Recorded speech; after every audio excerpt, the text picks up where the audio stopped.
Well, hello everybody. I want to do this live. I'm going to go to bed this whole week. I'm on early start, so um, yeah, it's tough. Plus, I had a lot of car problems. But I want to get into what I've seen over the last few days. It's somewhat comical for me to see the reaction of so many.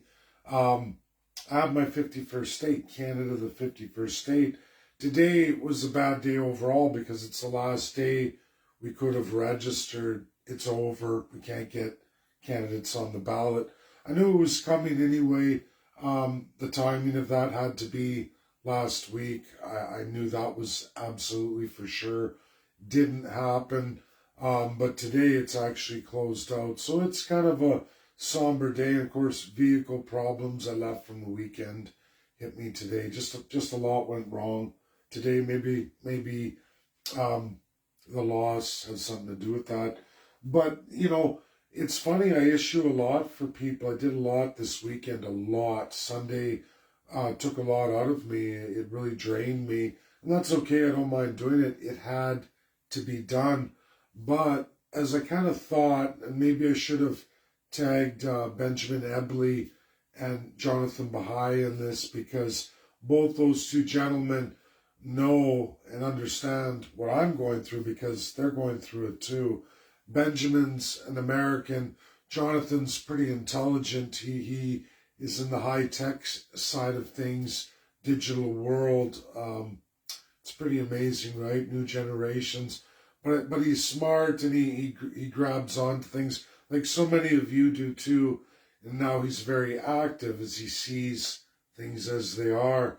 And that's all I ever do. All I've ever done is as I grow, I achieve and I get more and more knowledge. I share more and more. I deep dive more and more. I bring more of the truth of the world, truth of Canada. Absolutely. I don't sugarcoat that. I'm going to hit a few things here, and really it's about Donald J. Trump. The most amazing thing in the world is what we've seen just over the last week. As I've said, day after day, week after week, month after month, you will see. And in the title of this, Canada, the 51st state, now more than ever. And you're all going to see it. And it's not about you, my loyalist friends and followers. It's about what you all see on my posts and the reaction of the general populace. And even those following me but aren't 51st state.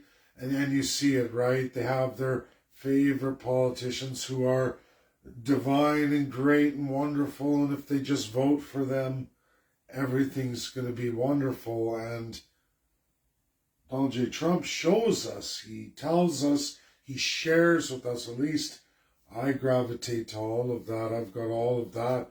That document he released that goes into so much breadth and depth of Canada and the evils of Canada under all our politicians. That's what really bothers me, that everybody keeps saying that all our problems in Canada are attributed to Justin Trudeau. And I go, well, it's just not true. In fact, I studied that belief in at least the last 25 years of politicians, and it took me back further and further and further and further, right to the start of Canada.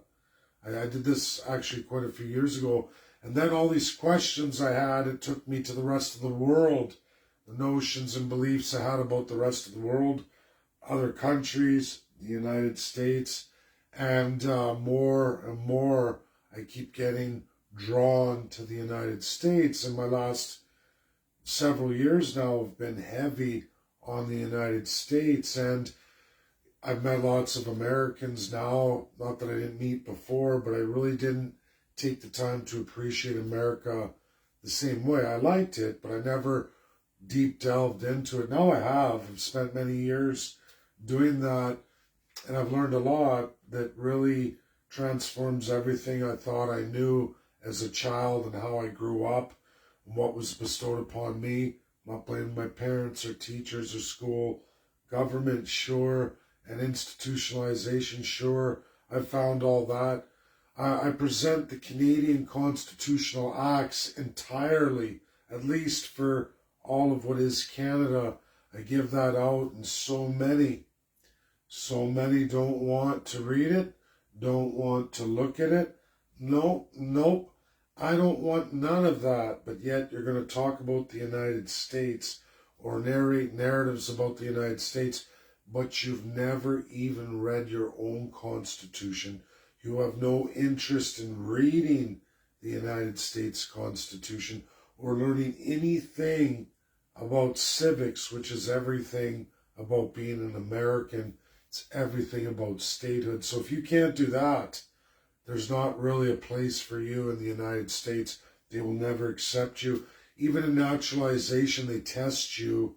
Immigration, they test you all along the way just to see if you're a fit, or will you be a fit, or will you be a problem in the United States. And we're seeing that now, and people still don't get it. They think that somehow they're entitled, that America will just beg for you or give you some supersized deal. And these are childish notions. These are childish, ignorant notions of weak minds, really. And I'm not saying people are dumb or low IQ. You've been designed this way. You were reared and raised in a design system to make you that way. And it's contrary to what's being an American. And I have a lot of Americans who are like, holy. I had several Americans yesterday messaging me and be like, man, like, this is crazy. Look at your feed. Look how people are talking to you. Like, do they not get any of this? And I'm like, they don't. I'm going to give a lot of folks that follow me, these are conservatives from my neck of the woods. You could say kind of the hillbilly side of things, even city folks. And then this is small city folks, right? Like Alberta, Saskatchewan, small city folks. So in COVID-19, I came into Ontario right through it. Yes, I took the shots. I wasn't going to have my daughters doing that. I took the shots. I took the jobs. I went on freedom of movement when there wasn't none. When they took it away, I was like, no way I'm going to be locked down. I went on a major trek across Canada through the GTA. I'd never seen anything like that before in my life, and that density. And I'm working in it and transversing that every day to go to work. All the masks, millions and millions of people wearing a mask. I didn't wear any mask. I remember the day my friend Rob Tavoni, we had just done a major rally. The trucker stuff was growing pretty fast. We were having Queen's Park rallies. I was doing major speaking events all over the GTA, a lot of it on YouTube. And of course, I never wore any masks, never followed any of that. And they were locking on businesses, all of it. But there came the day when we went on the Toronto subway, me and Rob, so you can imagine two people, no masks. Now, if you've never been there, and especially during COVID, major city, 8 million people in the city, it's massive, it's dense, like skyscrapers every which way, everyone wearing a mask. We get on the subway, the only two guys in the subcar, all the subcars not wearing masks.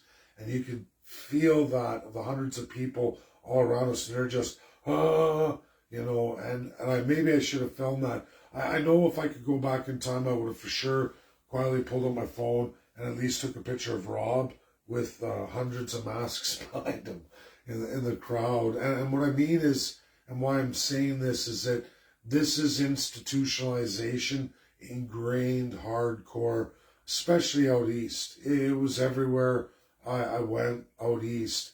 Sure, you see the trucker convoy, you see the Queen's Park, you see the marches, a lot of videos I showed of all people supporting. But what you don't see is the miles and miles of masks outside of all those events that brought that group, that minority together. We were all like, F this. But like I said, the further I went east, getting into Manitoba, complete. Saskatchewan, I felt heavy presence of it, but Manitoba, brutal. Ontario, extremely brutal. Quebec, brutal. Lots of the Atlantic provinces, brutal, and much smaller populations.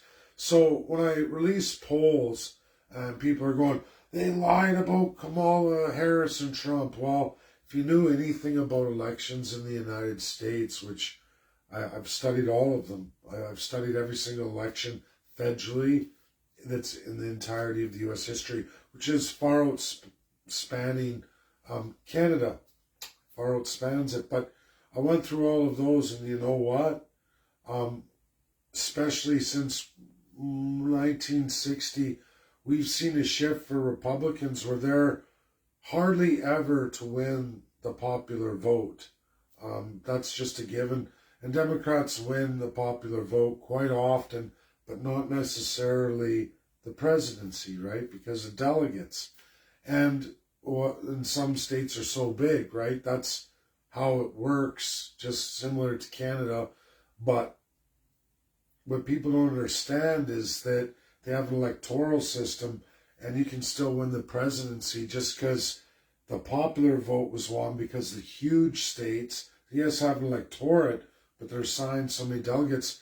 There's lots of population that's underrepresented, and that balloons the popular vote. Now, Trump won this last popular vote.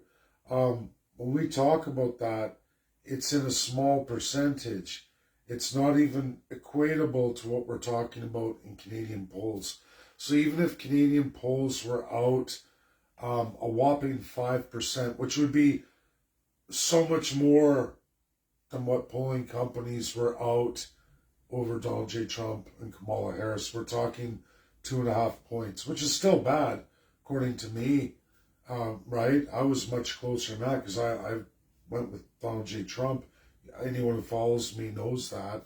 I even called the election. I was within 3 electoral votes. 3. And that's from a miscount of how many Minneapolis has in relation to another state beside it. I had 5 and 3 mixed up. That's other than that, I would have been on par with the most accurate polling company. That, mind you, that one polling company that almost called the election of Donald J. Trump perfectly, they were out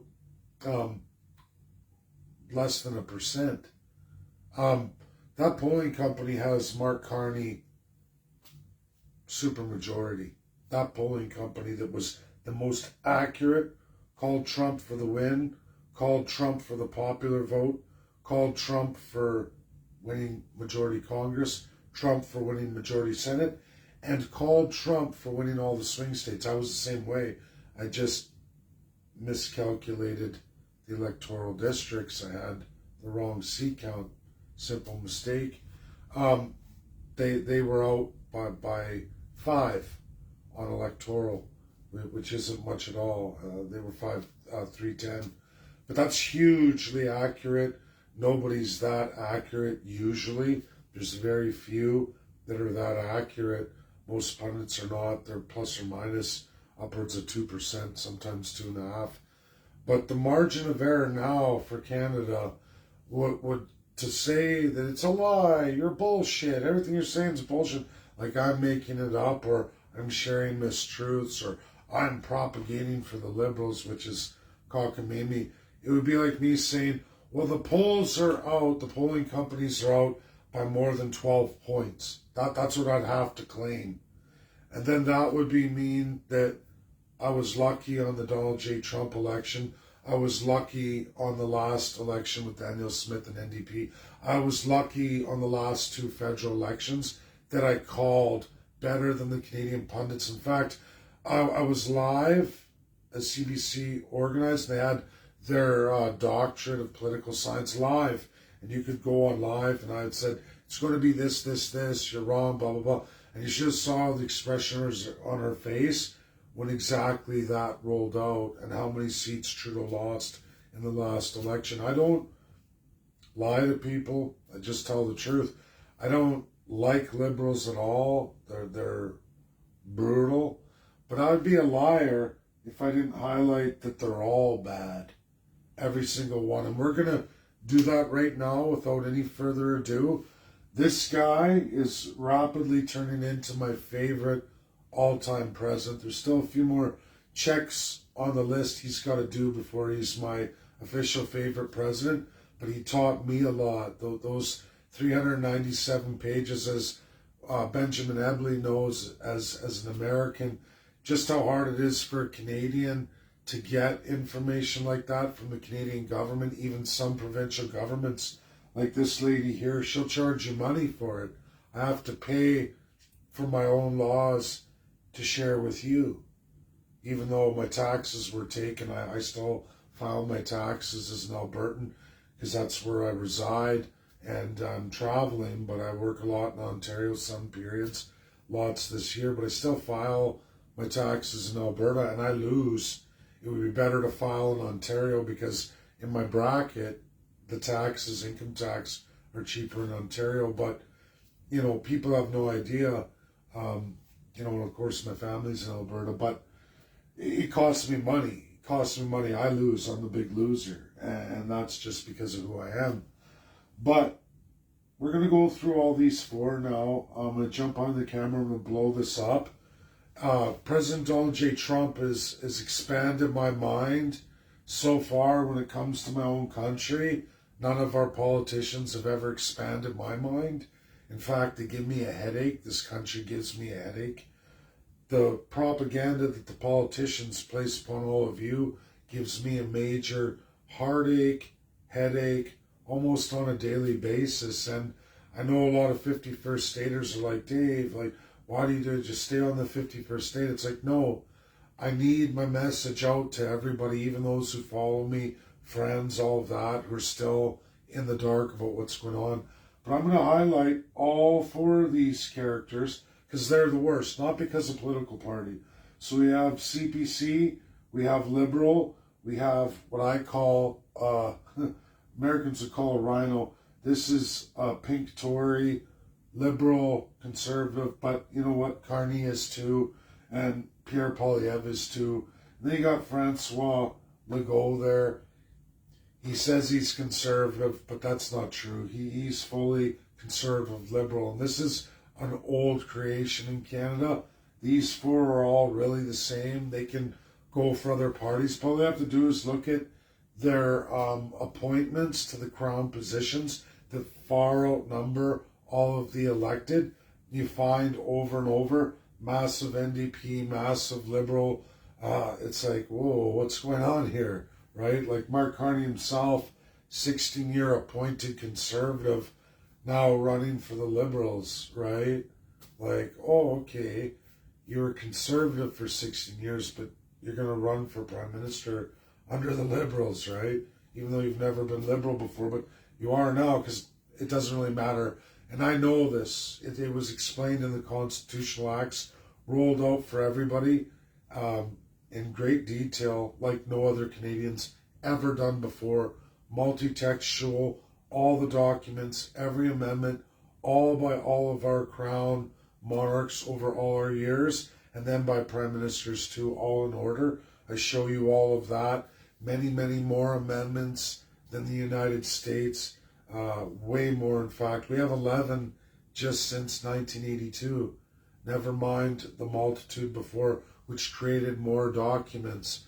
And people get hung up on these amendments as the Constitutional Acts, even though the Constitutional Acts are consolidated from 1867 to 1982, and then many, many more. We just haven't had 10 premiers and a prime minister open that up.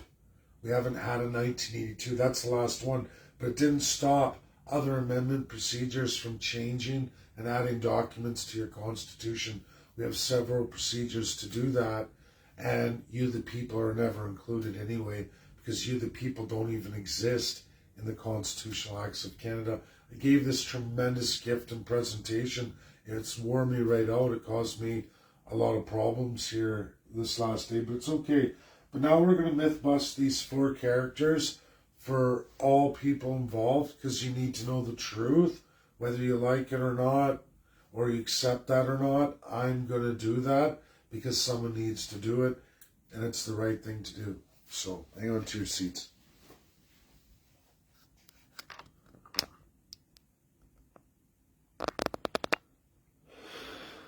So I made this little meme cartoon, right? I call it Truth Comics. Of course, it's Truth Social, right? And I give the date, and I show Donald Trump all excited with his two fists pumping, right? He's Mr. America. Treaties and tariffs. This is what the man's doing. Presidential powers, and boy, is he making a huge splash. Showing all of us who are interested in real freedom, liberty, we the people. It really moves mountains and it shows the evil of people. So down below, I target 4 of our worst Canadian violators, 2 of which are in a federal election right now. I have to listen every day to people tell me how great and wonderful Pierre, I call Pierre LePew, right? The sinister Canadian villain from comics, right? That's what I call Pierre. Got King Carney there, Wordsmith, Danielle Smith, and Francois Moulet, another villain, French villain out of comics, right? That's what I give Legault. But we'll start with Pierre Poilievre and what's going on with his newest and latest campaign attacks on old King Carney there, who is a globalist piece of shit, okay? There's no doubt about that. Carney is one and the same. But Carney and Pierre work together, eh? I don't know if you guys know that, but Pierre was Privy Council, Carney was the Bank of Canada. They were in the Conservative cabinet together. I don't know how people don't know this. These two are like bum buddies. I'm sorry. But if Canadians don't know that, that's on you, not on me. That's clear history. These two guys were peas and carrots for almost 8 years. Like, how do you miss that? Right? Oh, no, I hate this guy. Well, they might be fighting right now because they're competing for Lord of the Treasury, right? And Mark Carney's probably going to win because he was the Lord of Treasury for England, right? And if you've never been to Ontario or Quebec, wow, 60% of the country in those 2 provinces, easy. Below the 49th parallel, 65% of Canadians live there. Everybody else, that's why you don't matter. I'm sorry. I don't know how people don't know the upper and lower Canada truth. It's always been this truth since 1867. But Pierre Poilievre, his latest attacks are that Mark Carney is a globalist. He's going to keep carbon pricing. He's going to make that work for UK so they can get a trade agreement. He shows the video where Mark Carney goes through all that. And so he's right. Oh, I totally know all this. I'm preaching to the choir here. But apparently Canadians don't understand that, yeah, you want to trade with Europe, you better have carbon tax, carbon pricing. You want to trade with UK, you have to have carbon tax, carbon pricing. Oh, but also too, you have to cement Agenda 2050, which means shutting down all your fossil fuels, again, by 2050. The Green New Deal that we're signed on to, who signed on to that? Pierre Poilievre did. So Pierre Poilievre is attacking Mark Carney, but did you know in 2012, him, Harper, the entire cabinet, which was also to King Carney, by the way, Mr. Bank of Canada at the time, yeah, they all signed on to it in Privy Council. You can go look at the Parliament records, go bring up the Commonwealth Charter 2012. 2030's there. There was something called 2021 there. The Sustainable Development Goals, WEF, WHO, you name it. There's another 26 NGOs from the Palace of Nations, all registered out of London, UK. Duh, right? But Canadians, oh no, it's not true. So many people follow me, still don't understand this, even though I've probably put out, I'd say probably about 200 different publications over the last 8 years on it, on my Facebook. Actually, like for sure, a lot of stuff, 15-minute cities. I'm the first Canadian ever to do that. The C40, all of that.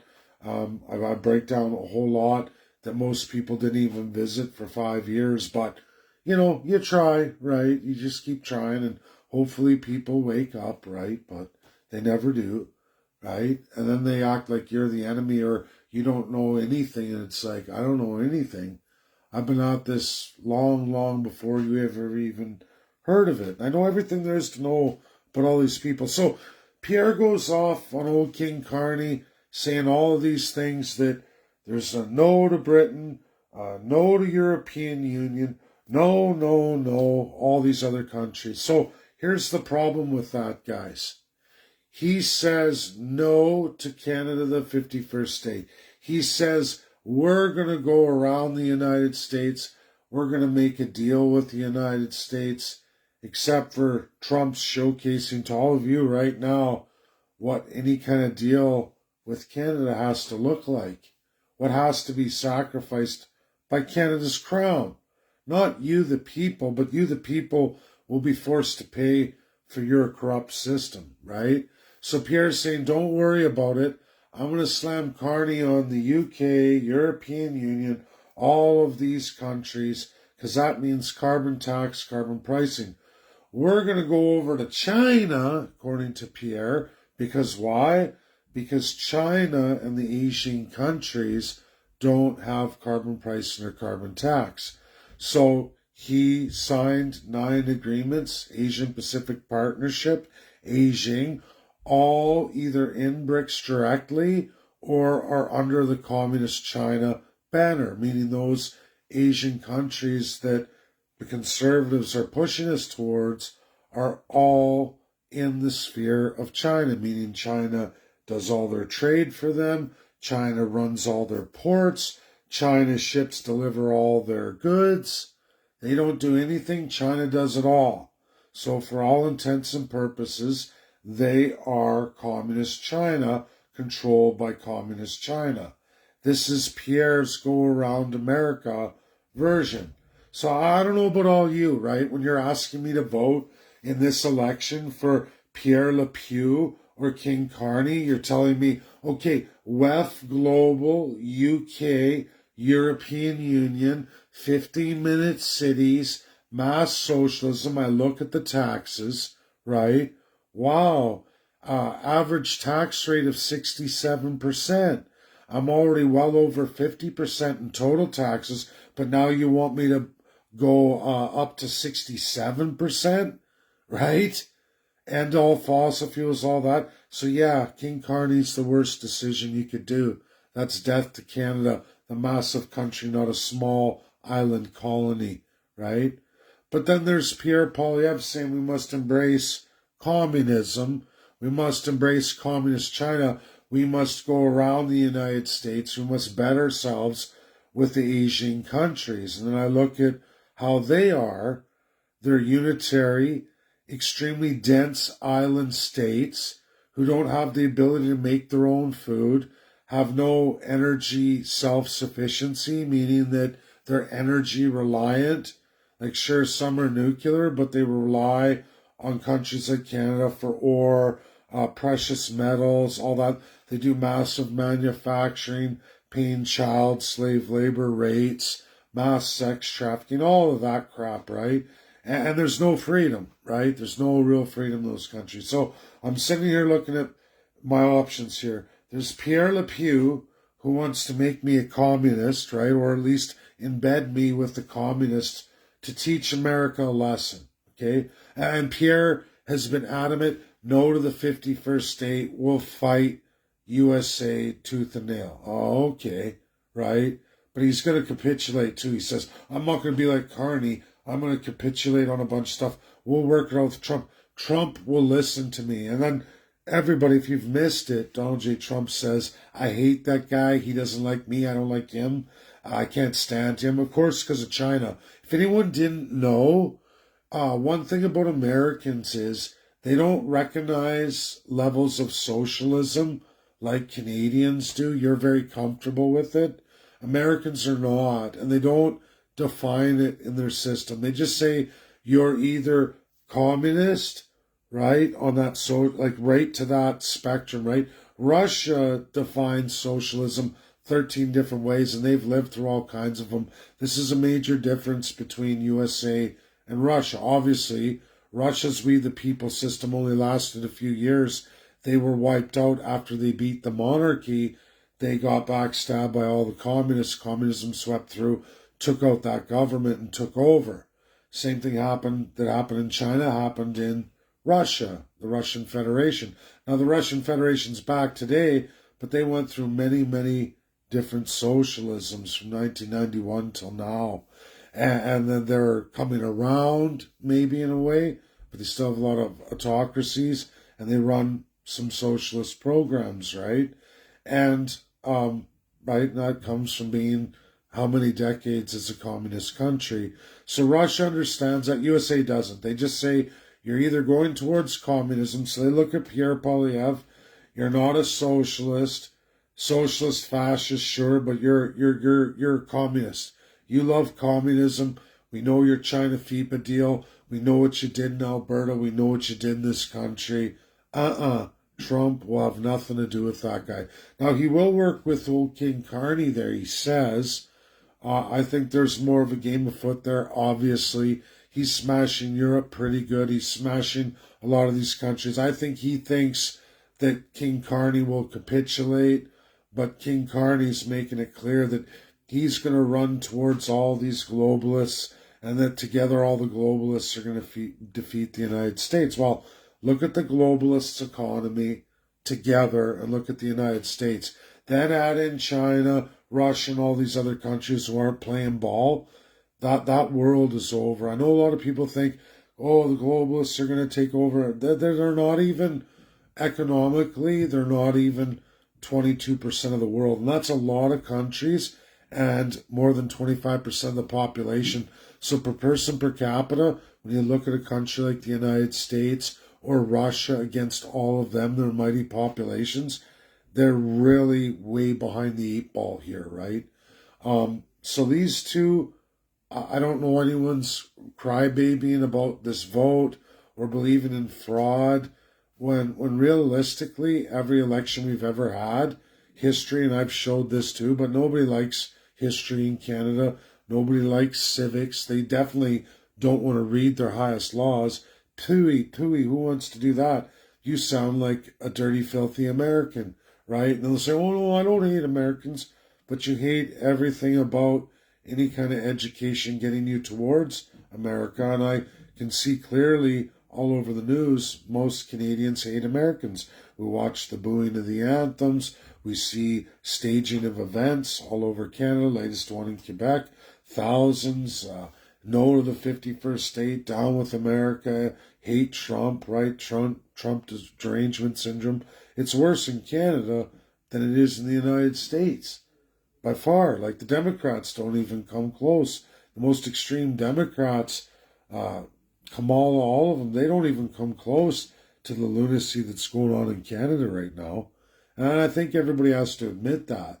And you even see it on people who are supposedly on a conservative or freedom side of the equation here. And it's like, Americans see it. They messaged me about it. I had a good talk with a woman there who went back and forth, and she's like, what the hell's wrong with your country? I'm like, well, you know, this is how we're all raised. I was raised that way too. I'm being honest here. Like, don't really get the truth here. Like, we get propaganda. Everything's a lie. So those are those two. Now, so wordsmith, this is real important for Albertans. This is terrifying too. So Danielle Smith supports a citizens' initiative referendum. I read her unconstitutional document, her legislation, all on citizen initiatives, all the way to the version of a referendum that she's proposing. Again, the Crown, 200 push-ups, juggling broken glass. What do I mean? You get a time of 90 days. That's what Smith's giving the people of Alberta. You've got 90 days to follow a whole series of rules to gain more than 500 and some thousand signatures. More signatures than was in her last election, right? She couldn't even get that many people to vote for her in her first election to office. Think about that. For premier. And private citizen Albertans are going to get those 500,000 plus signatures. Oh, and it has to be evenly spaced out in all 87 constituency associations in Alberta. And you got 90 days to do that. So you got to go door to door. You got to get everybody signed on. The person who registers this has to be able to verify each and every signature in the first person, right? So, and I was talking to Ben about this. So what they'd have to do, like it's bullshit, but I'm just saying I've already gone through it. So you'd basically have to have you in a control room with 87 cameras, right? If, let's say, hypothetically, we saw 87 teams going out there in the ridings, getting their needed signatures out of each one, no matter how rural or whatever they got to do. That person has to be in video communication, verifying the signatures that they've seen that person do that. Like, no joke here. I'm not joking, right? Because I don't see how else you could actually witness all these signatures and all these drives, right? It would be a lie, right? And then they're going to verify that. So let's just say all these, and there's lots of stuff about the bullshit, never mind, that's more than 500,000 people you've got to get signed from a registered electorate that's only 1.9 million in Alberta.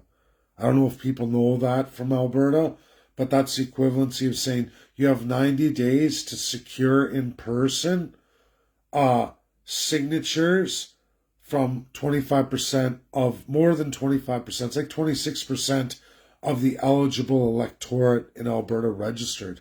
So if they're not eligible and on that list, you're not going to get that signature. So you have to know that they're registered and they're part of the electorate.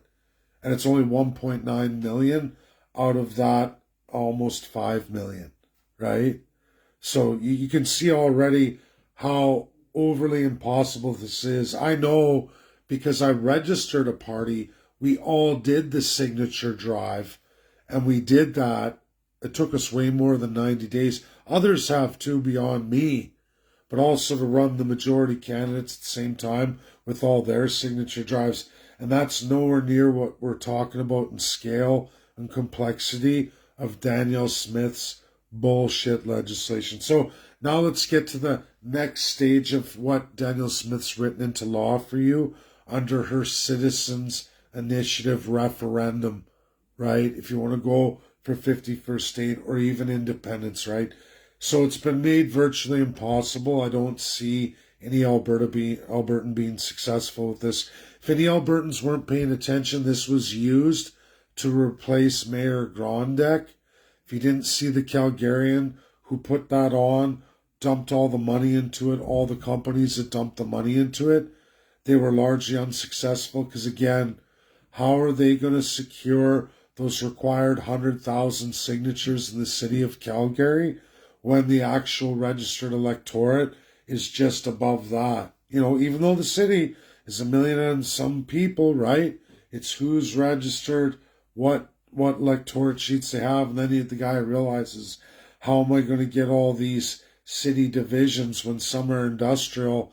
And now it's like, I have to have them all, but this one's an industrial one. How am I going to know which business owners live in the area or live in the right? And you're knocking on businesses because it's a big industrial, right? This is what Albertans don't understand because they haven't done it yet.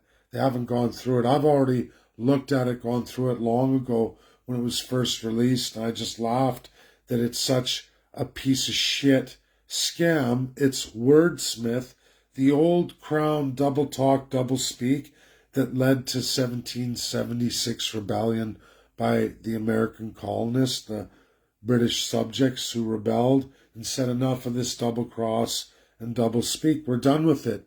All your laws continually do this. You give us a law that sounds good, at least in title, but as we go live it and go through it, we keep getting hit with wordcraft after double cross, after double speak, where, oh, sure, you gave them the right to it, just like the 51st State Party. Oh, sure, get all the same, do all that, we did it all, we did all.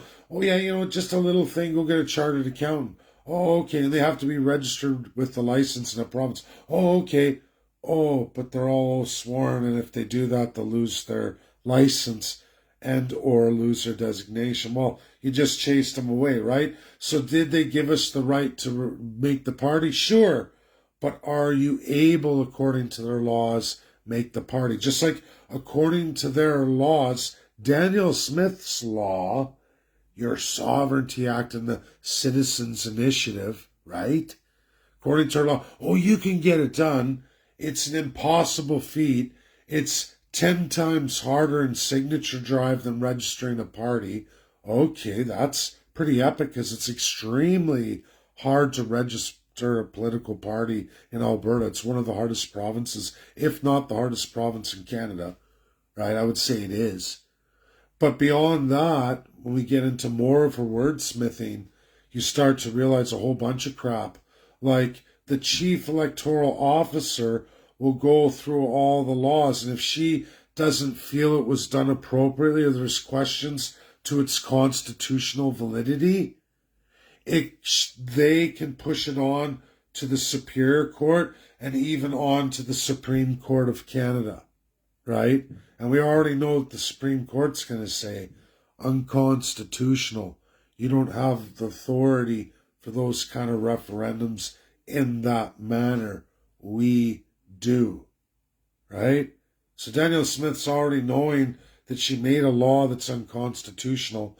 You're all going to go to work for it, and she's going to laugh at you, wasting all your money paying her administration because you have to pay for all this stuff to Alberta government through the chief electoral officer, right?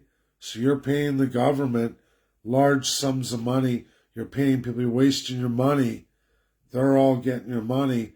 And then you find out in your first challenge, you got screwed.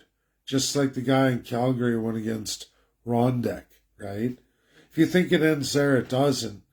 If you pass that, and it comes back to the chief electoral officer, they push it forward.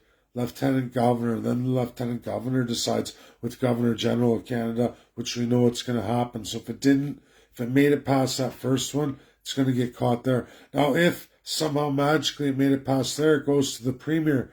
And guess what Daniel Smith wrote in her legislation? She doesn't have to accept it.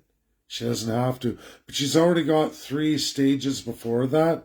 And when you're talking about 90 days, everybody, to go through these 3 processes, getting your signature drive in 90 days and getting that in, guess what? It's going to be gone. Oh, by the way, too, if Smith calls an early election or they prorogue cabinet and the legislature for any reason, guess what happens to the stage of your referendum and signature drive?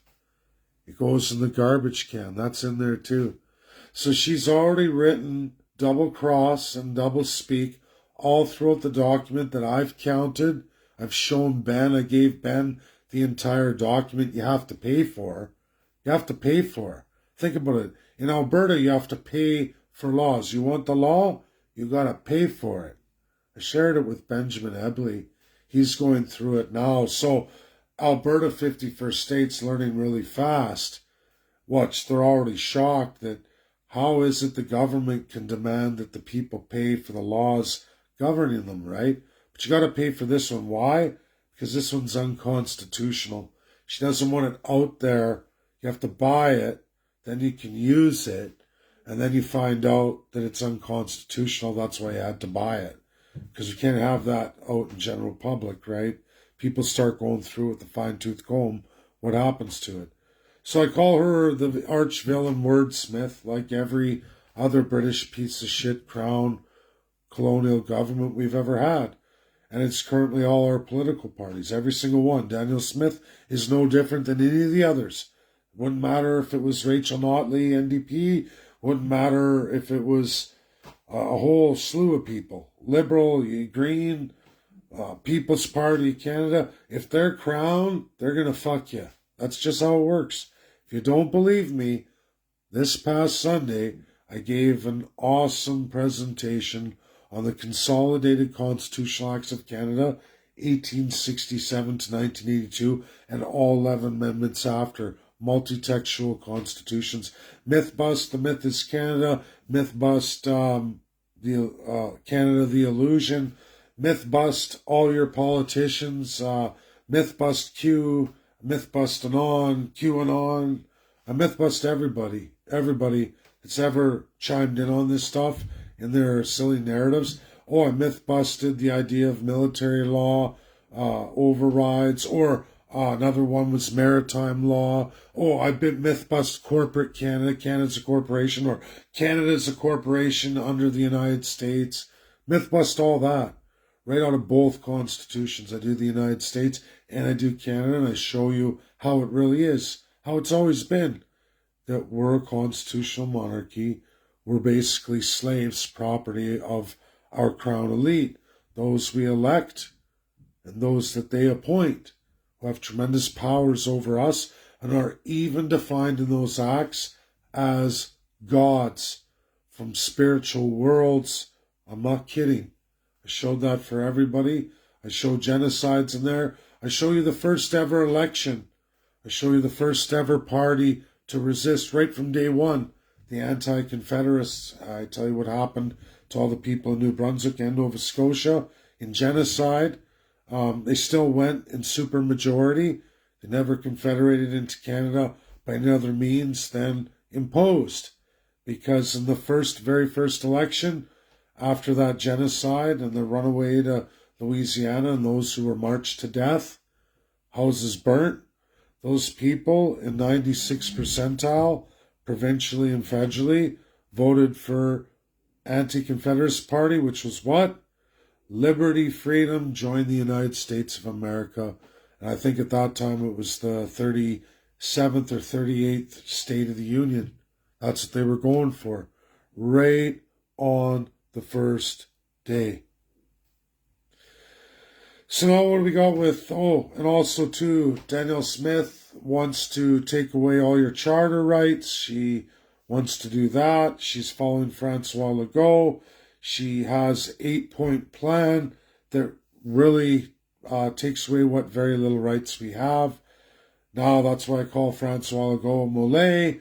He's got his secularism bill, really pissed off the United States, imposing French on the Americans, all the manufacturers or any retailers who wish to trade in Quebec from USA. They're to pay to have all their stuff converted to French, and they're going to shove it up your ass. We're not paying that. That's a tariff, and we will respond in kind. Francois Legault has also not only got the 8 points that Danielle Smith loves, he's got a few more. And it's absolutely to take away all the charter rights from all Quebecois.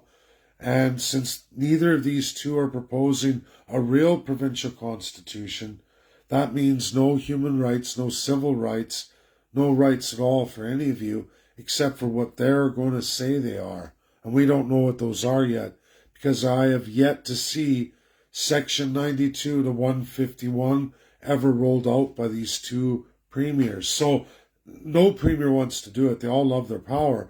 But these two are talking about erasing what little federal rights you have and what rights imposed by the United States you have and you think you have by way of Canada or your province. But it's actually the United States who imposed it on Canada. Those two jackasses in the corner, the premiers, not the other two jackasses to the left, the prime minister would-bes, but the two jackass premiers are proposing to remove all those from you in this war against Trump. So if you're thinking in Quebec, 51st state, or in Alberta, 51st state, I can assure you, unequivocally, 100%, Wordsmith and Francois Mollet are deathly against you, are working to make America deathly against all of us, and we're a minority, us 51st staters, regardless if you're at a provincial or federal level, but they're going to try to anger the beast called America and have them come down hard on all of you so that they can slave you worse. This is also the plan for Pierre Poilievre and King Carney through China and the European Union or even UK. Either one. They're both UK, but one is China Asian way. The other one is Europe and other unitaries. Neither is good. Communism or socialist, fascist, extremist is bad. Either way, it's massive taxation. It's just about how many perceived rights you have one way or another. Neither of those guys are going to lead us to any kind of prosperity.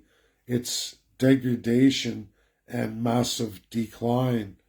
Can Pierre slow it down more than Carney? Sure, but what's a slow death over 4 or 5 years, or relatively quick death? Well, it's not even quick, but 2 years with King Carney and still having Trump in power. I look at that. You still won't get me to vote for a Liberal ever in my life, but I will write Canada the 51st state on my ballot. So I hope everybody got a lot out of it. It should be shared. Everything I've said about all 4 of these jackasses has all been published. So there's no reason for you, any Canadian, no matter what stripe you think you are, to research everything I said. It's all out there for you. And these pieces of shit's words out of their mouths. And they're even using the words out of each other's mouths to fight each other without highlighting their own. And it's like, okay, well, you slammed Trump. So if you're against Europe, where does that leave us? Oh, yeah, Communist China and the Beijing, right? Or Carney going, oh, look what he's doing. We can't do that. We got to stand here, blah, blah, blah. But we're not going to be 51st state either. So out of your mouth, that means Europe, UK, the rest of it, which means 67% taxes. That's what it means, because that's what you have to be to get involved with those people. Worse off than we are now. At least we're a hybrid of socialism drawn more towards America in some capacity, very limited, not enough according to America anymore. And they're going, you got to make a choice. And both, and not just both, all 4 here made a choice, fuck America. That means fuck all of us. I'm sorry, but it's truthful, credible, real, verifiable. Any of you can find out everything I said about all 4 of these is easily found in massive publication out of these jackasses' mouths. Can't even call them horse's mouth. They're jackasses. Hee-haw! And the haw is on all of you. And you're the ones who are being cucked, not me. But that's my video. Share. Get it out there. Bye now.